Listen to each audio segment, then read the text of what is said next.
দেশের মানুষ পিআর পদ্ধতিতে নির্বাচন চায় না বলে মন্তব্য করেছেন বিএনপি মহাসচিব মির্জা ফখরুল ইসলাম আলমগীর।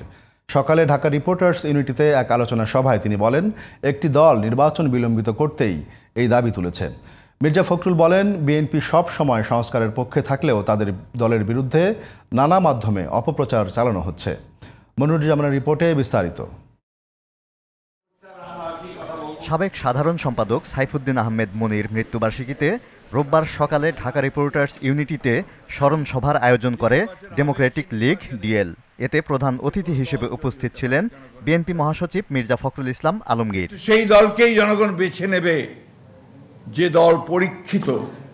বিএনপি মহাসচিব বলেন, সংস্কার কমিশনের প্রস্তাবনায় না থাকলেও একটি দল পিআর পদ্ধতি নিয়ে আন্দোলন করছে।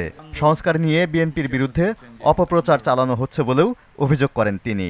এর লক্ষ্য একটাই, সেই লক্ষ্যটি হচ্ছে যে নির্বাচনকে বিলম্বিত করা, জনগণের ক্ষমতা জনগণের হাতে ফিরিয়ে দেওয়ার যে প্রক্রিয়া, সেই প্রক্রিয়াকে বিলম্বিত করা। পিআর পদ্ধতি এই দেশের মানুষ গ্রহণ করবে না। আমাদের দলের পক্ষ থেকে তো আমরা স্পষ্ট বলেছি, এখন বলছি জনগণই এই পদ্ধতি গ্রহণ করবে না। চাপিয়ে দেওয়া কোনো কিছু এই দেশের মানুষ গ্রহণ করবে না। দেশ ইতিহাসের ক্রান্তিকাল পার করছে মন্তব্য করে বিএনপি মহাসচিব বলেন, ফেব্রুয়ারিতেই নির্বাচন হতে হবে। কোনো ষড়যন্ত্রই গণতান্ত্রিক রাষ্ট্র তৈরির সুযোগ নষ্ট করতে পারবে না।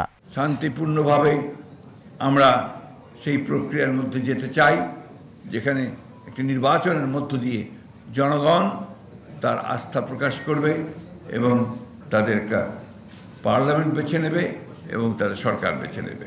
অনেক ষড়যন্ত্র আছে, চক্রান্ত আছে। সমস্ত ষড়যন্ত্র চক্রান্তকে পরাজিত করবার শক্তি বাংলাদেশের মানুষের আছে। কিছু মানুষ ৭১-এর ইতিহাসকে ভুলিয়ে দিতে চায় বলেও মন্তব্য করেন মির্জা ফখরুল ইসলাম আলমগীর। Moniruzzaman, GTV news, Dhaka.